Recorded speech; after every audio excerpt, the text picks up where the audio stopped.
पूर्व सीएम खट्टर ने कथित भतीजों से पल्ला झाड़ा, बोले वे मेरे भतीजे नहीं, कास्ट की आड़ में रिश्ता बनाया, शैलजा कांग्रेस में लाई थी। करनाल लोकसभा सीट से बीजेपी उम्मीदवार हरियाणा के पूर्व सीएम मनोहर लाल खट्टर ने अपने कथित भतीजे द्वारा कांग्रेस ज्वाइन करने के सवाल पर चुप्पी तोड़ी है।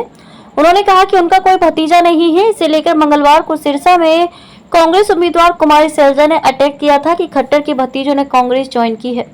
बुधवार शाम को करनाल में जब मनोहर लाल से इस बारे में पूछा गया तो उन्होंने कहा कि पहली बात तो यह है कि मेरा कोई भतीजा सिरसा में नहीं है, और दूसरा खट्टर कास्ट होने से कोई अपने तौर पर मेरा भतीजा बन रहा है तो अलग है, लेकिन मेरा कोई भतीजा सिरसा में नहीं है।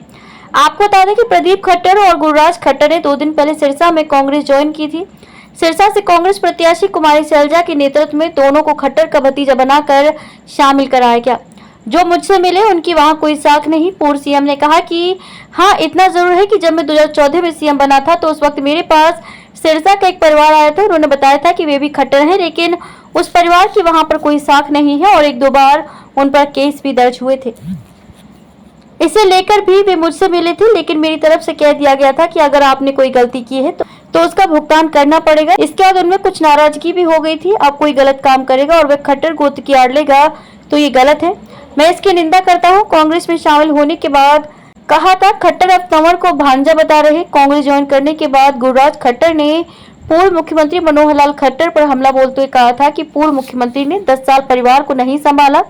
अब जब हम कांग्रेस में आ गए हैं तो हम पर दबाव बनाने की राजनीति की जा रही है। मैं जल्द ही प्रेस कॉन्फ्रेंस करूंगा और एक-एक तथ्य सबके सामने रखूंगा कि मैं पूर्व मुख्यमंत्री मनोहर लाल का क्या लगता हूं। मैं अभी इस बारे में और ज्यादा कुछ नहीं बोलूंगा, क्योंकि मैं पूरी मीडिया के सामने तथ्यों के साथ बात करूंगा। मनोहर लाल को अपना परिवार नजर नहीं आता। अब वह तंवर को अपना भांजा बता रहे हैं। जब तंवर भाजपा छोड़कर कहीं चला जाएगा तो वह भांजा नहीं रहेगा। रोहिता रेवड़ी व मनोज वधवा पर भी बोले। बीजेपी नेता एवं पूर्व विधायक रोहिता रेवड़ी और मनोज वधवा ने कांग्रेस ज्वाइन करने के सवाल पर मनोहर लाल ने जवाब दिया कि बहुत से ऐसे लोग होते हैं कि जब किसी का स्वार्थ पूरा नहीं होता तो वे आरोप लगाने लगते हैं। हम इतने सालों से साथ रहे तब उन्हें ध्यान नहीं आया। जब उन्हें पार्टी छोड़नी होती है और स्वार्थ पूरे नहीं होते तो वे आरोप लगाना शुरू कर देते हैं। अगर किसी बात में सच्चाई होगी तो उस पर विचार किया जाएगा। बीजेपी के लोगों ने मनोज वधवा पर आरोप लगाए थे कि मनोज बीजेपी से काफी बेनिफिट लिया है। इसका जवाब देते हुए पूर्व सीएम ने कहा कि जब हमारे किसी कार्यकर्ता को कोई कठिनाई आती है तो एक सीमा से रहते हुए हम उनकी सहायता करते हैं। अब बैंक के डिफॉल्टर है, कहीं पर माइनिंग में गड़बड़ है, अब सीमा से आगे तो हम भी कुछ नहीं कर सकते। सीमा के अंदर सहयोग करना हमारा काम होता है। भाजपा द्वारा संविधान बदलने के आरोपों को किया खारिज। बीजेपी द्वारा संविधान बदलने के आरोपों को खारिज करते हुए मनोहर लाल ने कहा कि संविधान निर्माता डॉक्टर BR अम्बेडकर दोबारा जन्म लेकर आ जाएं तो भी संविधान को खत्म नहीं कर सकते।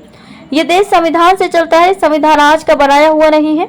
संविधान की जो मूल मर्यादा है वे सब वही है। हाँ, संविधान में 100 के लगभग संशोधन कांग्रेस ने भी किए हैं और 20-25 संशोधन बीजेपी सरकार ने भी किए हैं।